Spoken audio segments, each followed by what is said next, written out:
So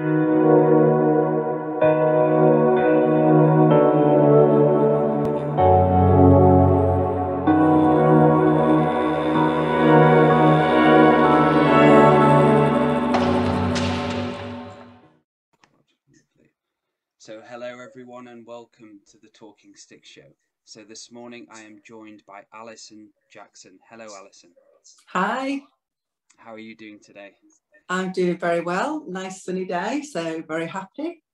Good, yeah. Good. And thank you so much for coming on to the show. I've just spoke to you.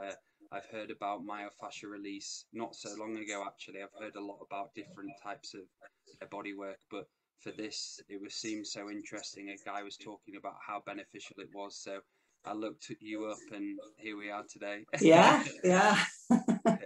So can you tell the listeners a little bit about yourself then, Alison? So I live in between Wetherby and Harrogate in a village called Spofforth, and how I came to be in the myofascial release world was basically once my youngest son had left school. I worked as a teaching assistant because it fitted in beautifully with the kids. I decided the time was to leave school and reevaluate. And within that reevaluation, I literally went back to what I wanted to do at 16, which was be a physiotherapist.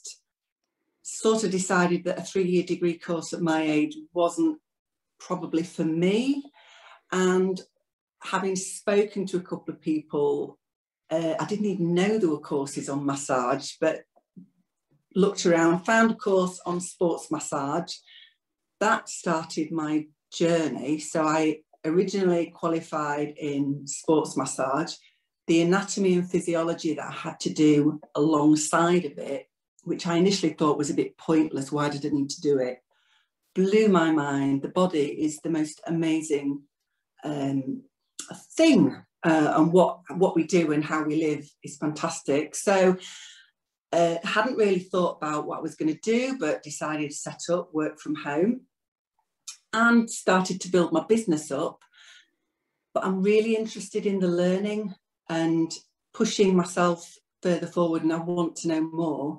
So I did various courses relating to sports massage, and then started to hear about this wonderful thing called Myofascial Release. And the more I found out about it, the more it intrigued me, until I was introduced to a lovely lady who runs Myofascial Release UK, and I enrolled on her course, and thankfully got in before COVID hit and we could actually do face-to-face courses, trained and qualified initially.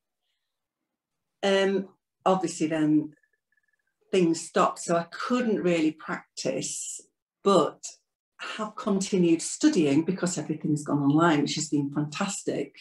So I've actually also learned how to teach people to do self-myofascial release. Wow. That's great. And I'm continuing my studies further because I don't think I'll ever stop. I love to learn and develop it. And really, I'm developing my clinic as both myofascial release and sports massage. And you can actually combine the two quite nicely as well. Outstanding. So when you were younger, you wanted to do physiotherapy when you were younger, then? I did. Yeah. I like helping people, and I really get a massive buzz out of the fact that when people leave, they feel much better than when they came in. And I'm hoping also that I give them some tools to be able to continue that care themselves, because that's an important part of the healing journey. You know, it's that there isn't a miracle that can just happen and you go out and they're going to be absolutely fine. It's really beneficial for you to continue treatment yourselves as well, which will help. And that's what I tell a lot of my clients. A lot of people sometimes get stuck in the I'd say it's a false belief that they can heal things straight away overnight, and all of a sudden they'll have, say, a spiritual experience, or they'll send love to themselves, and that'll be it. It's all done. But yeah, it's much more than that, and to be actually hands-on is so important. Yeah. I tell them now that, you know, people don't come where something's just happened 2 days ago. I mean, you do get that, but there's a story behind it. So, you know, the condition they come with has probably occurred over a period of time. It's not, healing is a journey, is how I say. That's the best way to look at it. You will get better, just a process. That's a great way. There's a gentleman who one of my teachers, Andrew Bartis, who talks about healing as a process, not an event. And a lot of people see healing as an event where they'll go to something and that'll be it. Slap, bam, I'm done. Yeah. Then that's me done. But you have to really look at it from a different perspective and understand it's a process, like you were saying, that you have to go in. You have to not just do the one session, you have to do them back to back and kind of enjoy the process of doing it instead of a quick fix, I'm done. Yeah, absolutely. Totally agree with that. And so myofascial release, what got you interested in that itself? What was the drawing point for you to specifically choose that modality in a sense? That's a hard one to answer. But the more I learn about the myofascial release, we're talking about a system in our body called fascia, which is a complex 3-dimensional web. I like to describe it as a 3D spider's web that is absolutely everywhere. So it encompasses all our organs, it's within them. So there is no break in the fascial system. It's from the top of your head to the tips of your toes to your tips of your fingers. And you've got to remember it's spider's web. So it's like an open structure with strands, I suppose, like a spider's web. And the fact of the matter is that these strands can become restricted. So what the fascia does, as you move, your fascia is constantly changing to the movements of your body.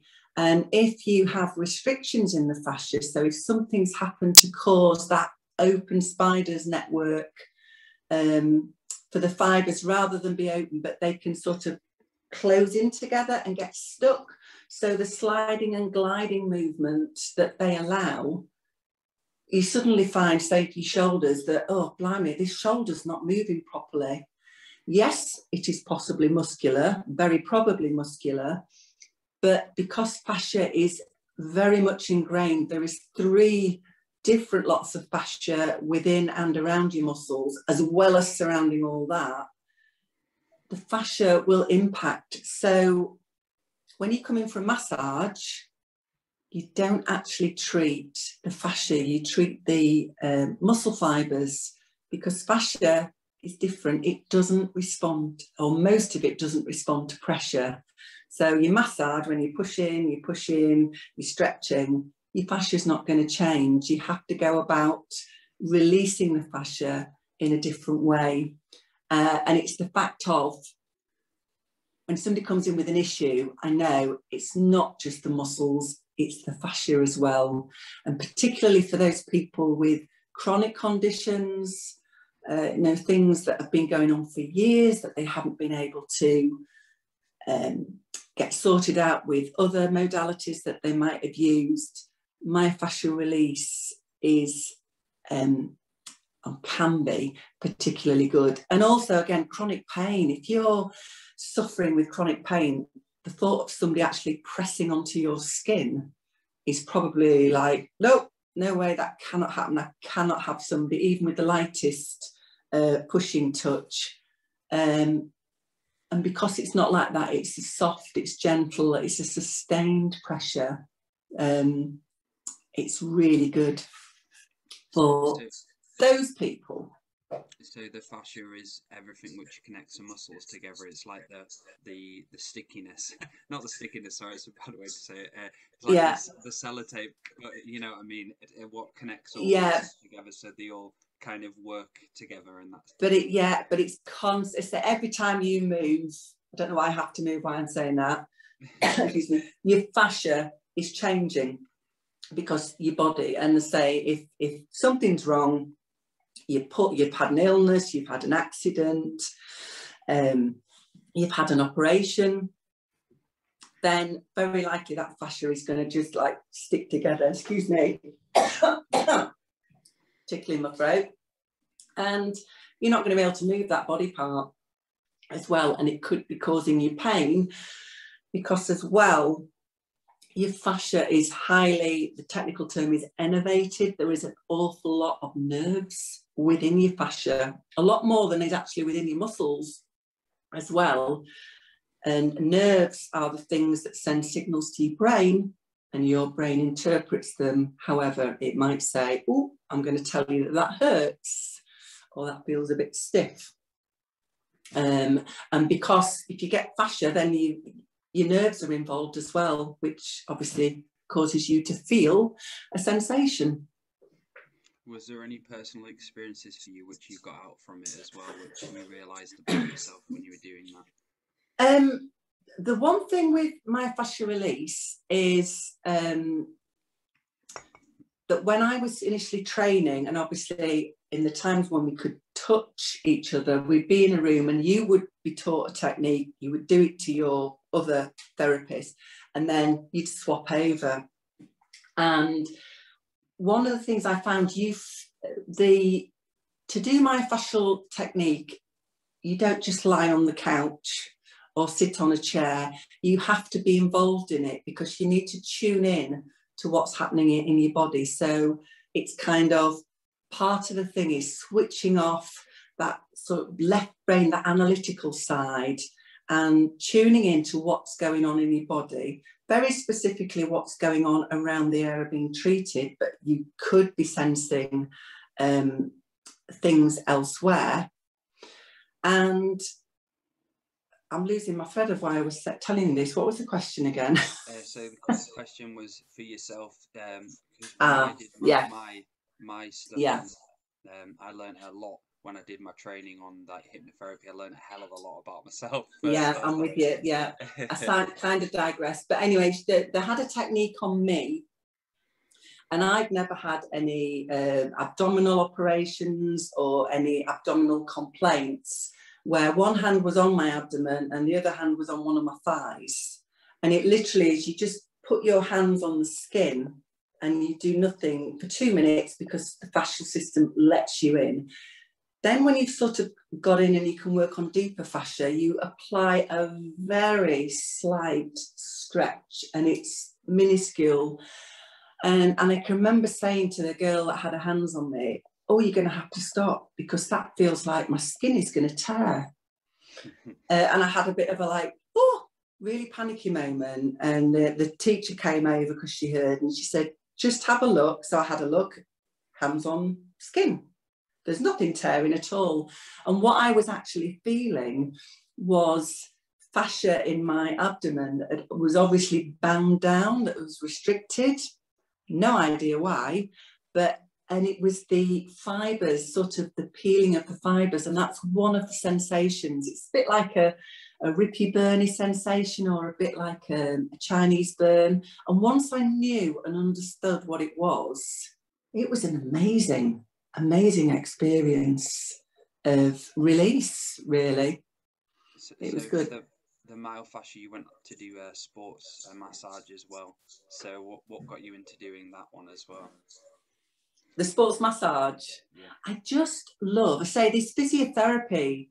I used to have a joke with my parents when I was younger, and my dad particularly used to say, oh, you just want to get into a hospital and start beating people up, was what he used to say, so you could see steam coming out from behind the curtains where they were being treated. So this sort of element of massage, I think, was in the back of my mind at all the times. And I knew I didn't want to do like beauty massage. I just wanted to help people who had issues feel better about themselves.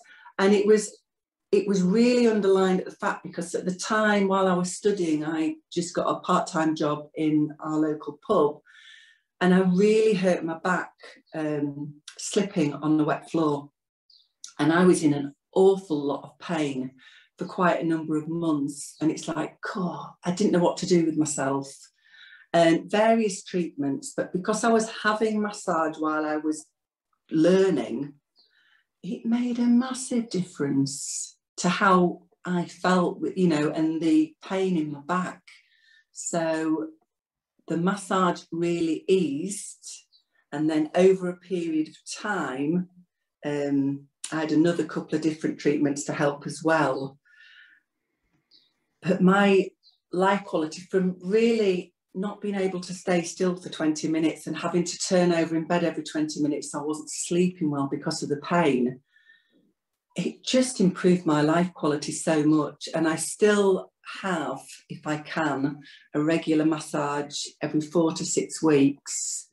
Not probably because I don't feel I need it, although sometimes I can feel my back tightening up, because obviously it's an issue. I've got bulging discs. It's an issue that's always there, and as I get older, I'm just aware of I don't want to ever get back to that state. So I go and have what I call a maintenance massage, which is, and I love, I come out walking on air, brilliant. For me, I've been, my journey, I've had sports massage therapy. I'm currently getting it done as well. I've had really bad experience with pain in my abductor muscles. So all my adductors were very, especially the like lower ones towards your end of your backside, like the furthest away. I was in absolute agony when he started releasing that, and it took, on the second session he went to it, and as soon as he touched it, I started going, wow, that really, really hurts. And he started just slightly, it wasn't even hard touching it, and I was in severe pain. Yeah. What's the cause usually of that pain and that build-up? What's your perspective on that? I would say adductors. I mean, it's hard to say, but often there is a strong link around the pelvic area to muscles that attach to the lower part of your back. As well, because there's a lot that come through either the outside of the pelvis or a lot that come through the inside of the pelvis. You've got some right at the top of your inside of your leg that you can get really tight as well. So often where you're feeling the pain there is probably, yes, some muscular tension, but if you go back, sort of the root cause of it might be somewhere else. For example, I've had quite a lot of people, last week seemed to be the week for it, coming with where just suddenly the lower back had gone into spasm and they were in a lot of pain. So you get them on the treatment table, and obviously, yes, the muscles around the lower back are really, really tight, and massage is fantastic. But when you get up to the shoulders, oh my, the shoulders were immensely tight. And my belief in that instance is that what's happened is they've got so much tension in the shoulders, and again, everything is connected in your body, that ultimately it works its way down, and something else happens that makes your body sort of goes, no, we're going to have to stop at this point. You cannot keep doing that. So although I'm technically there to treat the lower back, it's the shoulders as well. And for that, it's very much, you need to look after your shoulders and take the tension out of those, and that will keep your lower back. But the joy that everybody's different. We all hold ourselves differently. And often inactivity is just as bad as for some people sort of going gung-ho and doing too much. We need to keep moving. That's the number one thing. You get so many different jobs as well. I was speaking to my hairdresser the other week, and I was saying, what's your back like? Because you tend to be, when they're cutting the hair, they're always like that all the time. And she says, yeah, I've got real bad back issues, and most of the people in the salon had all back issues as well. Yeah. I think hairdressers really can suffer with it. And so that connection, so that makes sense that a lot of people are aware that everything is connected, even the head to the feet. Everything has its point rote positions where you need to, say, if you went in for one thing, there may be something out of alignment completely in a different place. Yeah. And there's a good, again, shoulders and hips are often key areas, but I've got to get people that come in that saying they're getting shooting pains down their arms. Sometimes the shoulders, they don't feel a bothering them. It's the arm pain that's bothering them.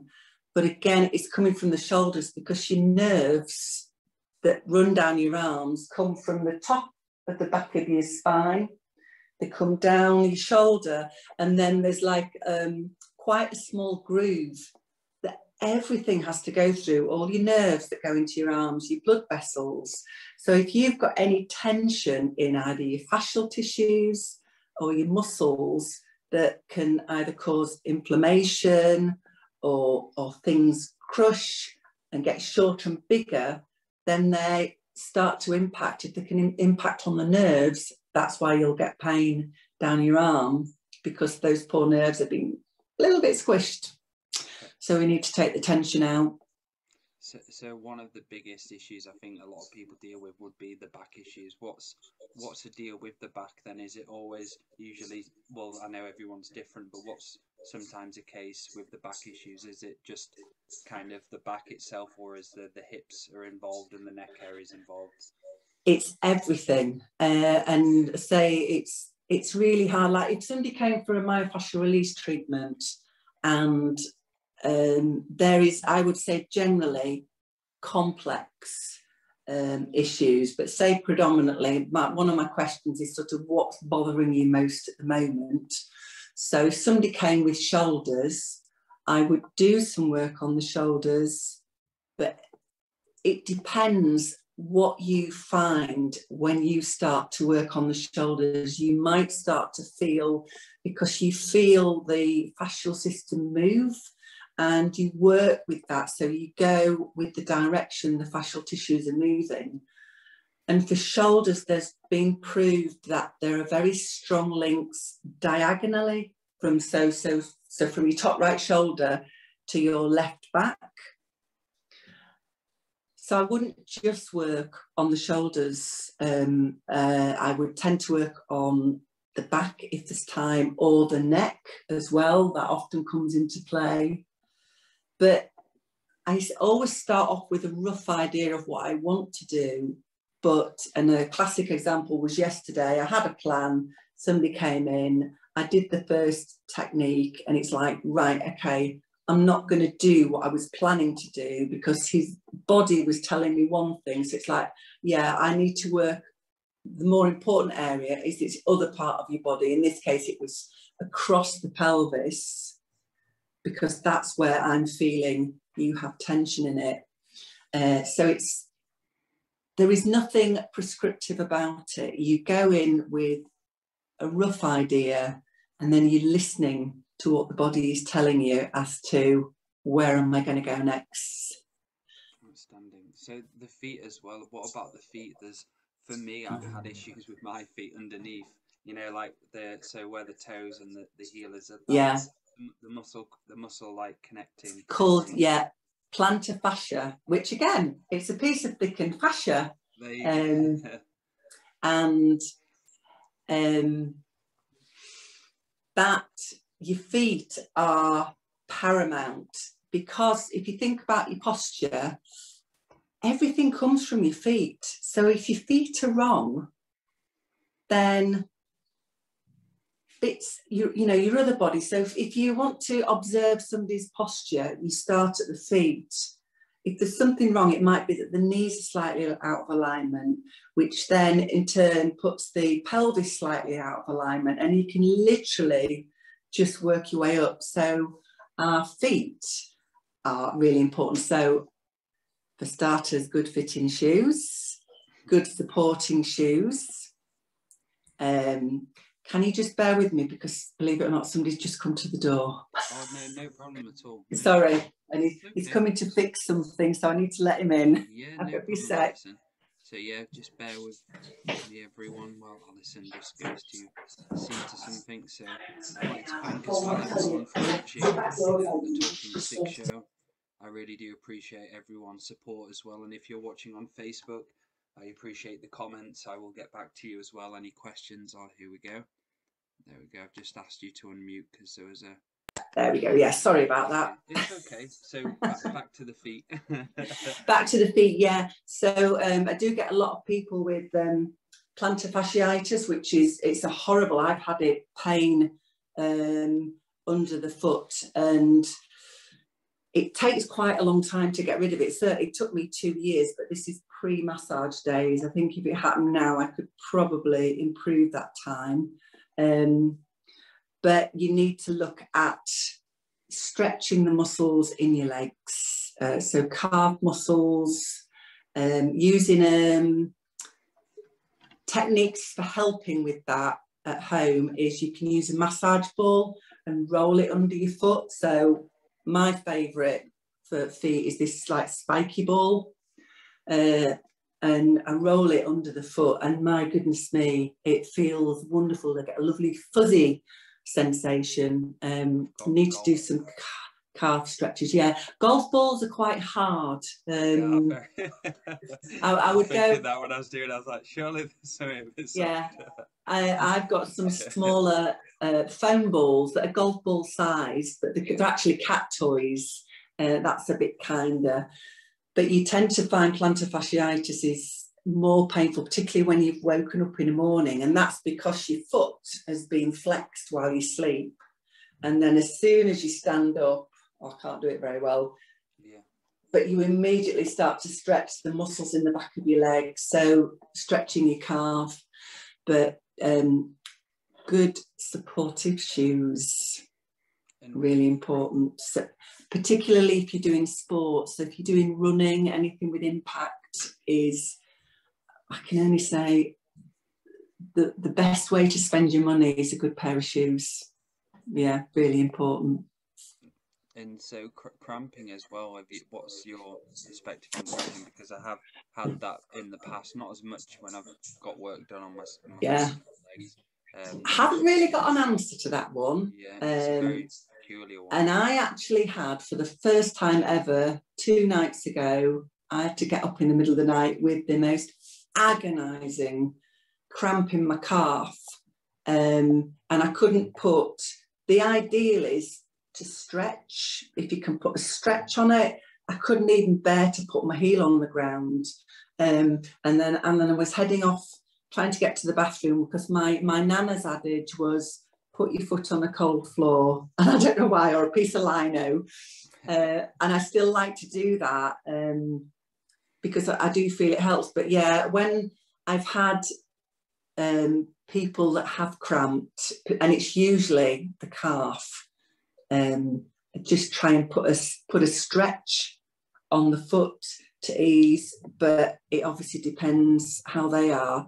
And after my experience the other night, the pain, even once I'd stopped the cramp, my calf felt like somebody kicked it, to the point where the next morning it still felt really sore. So I actually was doing some self-care, using a ball, and it's fine today. Why it did it, I have absolutely no idea. It's never happened before. So unfortunately, I can't say I've got an answer to why people get cramp. It's painful. Very painful. I've had it when I've woken up at night and it's my leg, like my leg fully goes into spasm, and my toes, for some reason, I have to, like, I don't know, I have this weird technique where I kind of feel like I'm taking all of everything out of my leg, so I'm not putting as much energy in the leg, and it seems to kind of fix a little bit, but I feel like I put more energy into my leg, like I put more pressure on it, it cramps more. So when I always like loosen my foot up and like I'm withdrawing from my left foot, and it seems to work. But for me, so this is a few things I would like to talk about. Is firstly is sciatica as well. What's your take on sciatica? Because that again is so big. A lot of people. Yes, that's next week's topic on my social media post, is sciatica. The sciatic nerve is a massive nerve that comes out of your spine and the base of your lumbar spine and into your sacrum, so sort of the bottom bit of your spine, and then it goes down through your buttocks. And there is a couple of muscles. It goes in between your big gluteus maximus, the one we know as our butt cheeks, And then there's a smaller nerve called piriformis, which some people might have heard of. And it goes down, and then it goes into your leg. And then there's various branches off. And I've actually seen a sciatic nerve when I went on a dissection course, and I was amazed at the size of it. It was as sort of big as my little fingers, particularly through the buttock stage. So if any part of your soft tissues in your body becomes inflamed, tense, then your sciatic nerve can be slightly compressed. If that's the case, it can be very painful. So you've got a sciatic nerve from either side of your spine, goes down each leg. So you've got two. People tend to have pain down one side more than the other. You can get pain through your lower back from where the sciatic nerve starts. I certainly see more people with pain down the leg. As soon as they say it's shooting pain down your leg, the immediate thought is obviously there's some sciatic nerve obstruction involved. I tend to, obviously, apart from the generic back treatment, there is a technique on this muscle in the buttock called the piriformis. And it's like a thin rope-like muscle that goes from, again, the base of your back on your sacrum, and it goes round your buttocks and attaches onto the top of your thigh bone. And it can get tense. And again, there's fascia in it. So the fascial system, and there's a technique that we do that actually releases tension from the fascia in the piriformis muscle and the surrounding area. And generally, if that's released, people feel a lot better. And again, I would always give people self-care of things that they can do. There's some really good stretches you can do to stretch out this piriformis. And there's also work that you can do using a massage ball in the buttock or lower back area. It just depends. But yeah, very unpleasant. Yeah, it seems that we've kind of lost the humanity of loss because we're so busy and because we have to work, we have to do this, have to do that. It feels like we've completely gone a bit, we've disconnected from how we're meant to be, kind of in that state of relaxation, like you say, the muscles in that state of nice flow. And with all of this stress and things happening in our lives, drama or work or exercise, it seems that we have to be responsible for our own body. And a lot of things out there, say it be doctors, I'm not knocking doctors at all, some of the stuff they do is great, but there's some areas in the practice which I do think they should change, and one of them is advice to clients about stuff like myofascial release, about sports massage, and that it has to be hand in hand together with medicine, because it's one of the most important medicines there is, the body work, because when you feel better within yourself, you're a much happier person in general. Yeah, I do think the NHS are amazing, and I'm guessing it's funding issues, but I think there's a journey to be had, and maybe hopefully in the future that journey will start, in that is preventative.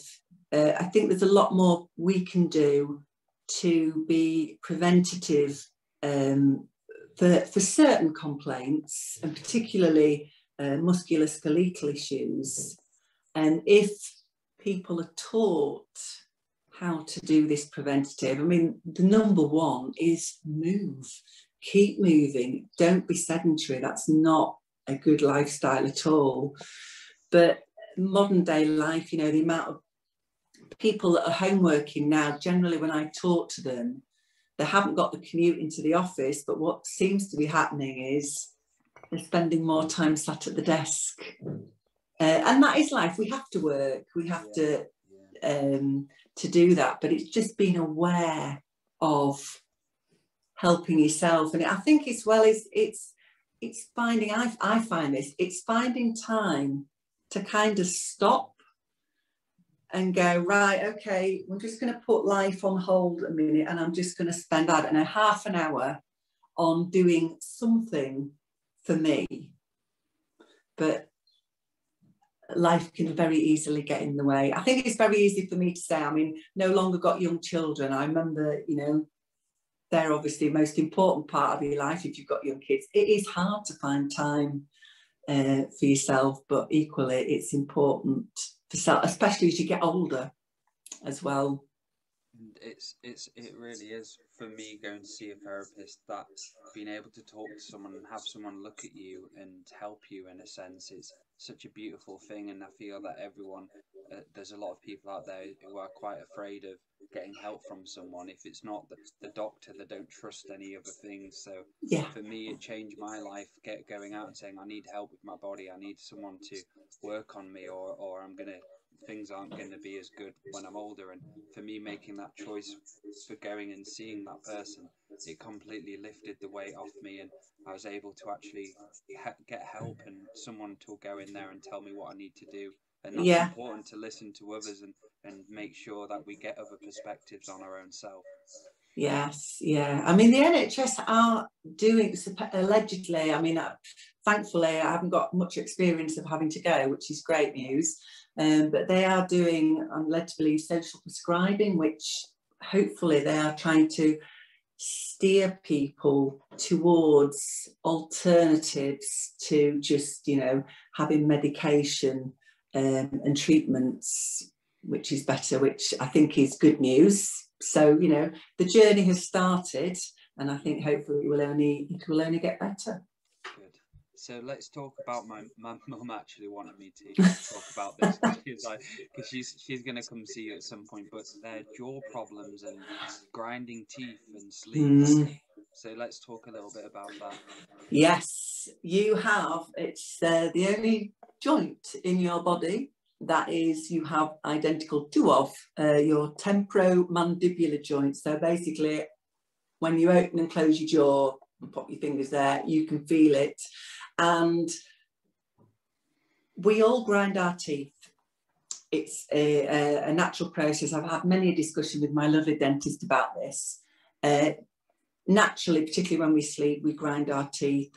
Some people clench, some people grind. The reason I had the discussion was because my bite was wrong. I'm a migraine sufferer, so we were discussing, I couldn't grind properly. I had to do a jaw movement to make my grinding happen, which potentially was causing tension, which could lead to headaches. So I used to, well, I still do, I wear something on the night time to ensure that I can take the tension out. And certainly it seems during lockdowns that, understandably, people are clenching and grinding a lot more, and it can cause all sorts of problems. So in Myofascial Release, there are techniques that we can do to help release tension from that joint. Unfortunately, at the moment, because some of them are intraoral, where with a glove on, you need to put your finger in somebody's mouth, not doing it right this very time. But again, because you sort of think of this as just all bony, but there is lots of soft tissues, there are muscles all around your face, where there is fascia around there. So again, it sounds horrible, doesn't it? Somebody poking your finger into your mouth, but again, it's really, really gentle. And in fact, I did it on my husband the other week, much with joy. And it's actually surprising, because when you get the finger, you aim to sort of go up, there's like a pocket. I can't do it, so I need to go inside my mouth. There's a pocket that your finger goes in, and again, you can feel the tissue changing. I often get a lot of, you can feel it like wave motions under your finger. Sometimes you can get twitching, but yeah, it can help. And then obviously you can work on the outside of the face as well, all around it, with various hand positions to relieve tension. And it is great for me finding someone who does the myofascia and the massage as well, because I think that in itself is very beneficial. There's some people I follow.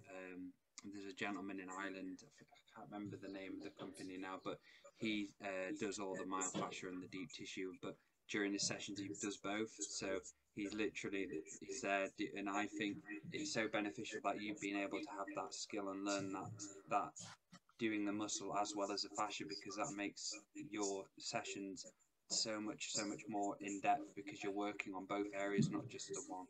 Mm-hmm. Yeah, it's the thing is with the myofascial, that always has to be done first, because it's a dry, there's no oil used, and as soon as either I've got oil on my hands or I've got oil on the client, I can't do it, because you don't need the slip with the myofascial release technique. But again, when people come in, we have a detailed initial medical consultation, work out what's matter, and then I've just had somebody in this morning with shin splints. So the first technique I did was a myofascial technique before I then went on to do the massage, and the self-care I gave her was all myofascial release to do. So it is wonderful to be able to mix and match them up. Really, really beneficial. So I'd like to thank you for so much for coming on today, Alison. And how can people get a hold of you as well? So you're in Spofforth near Harrogate. Yeah, I'm in Spofforth. I have a website that's quite new to me, I'm very excited about, which is perfectmotionmassage.co.uk. I've got Facebook, Instagram, which Perfect Motion Massage and Myofascial Release, I think what it's called, so you can find me on that. I do try and be active on Facebook, so I do post lots of tips and videos. Try and do like a video, if possible, once a week, but with tips. So this week we've been doing myth busting, and next week is going to be sciatica, believe it or not. So that's the plan. And then following that, and I do want to spend a little bit more time delving more into the world of fascia and explaining that. Outstanding. Thank you so much. And yeah, thank you everyone for watching as well. I really appreciate everyone's support on this show. And again, thank you, Alison, for coming on the show. And I'll look forward to meeting you as well at some point. Yeah, well, my pleasure. Thank you for inviting me. It's been great. Thank you so much, Alison. Thank you, everyone. Have a good day, good evening, wherever you are. Bye-bye. Thank you. Bye.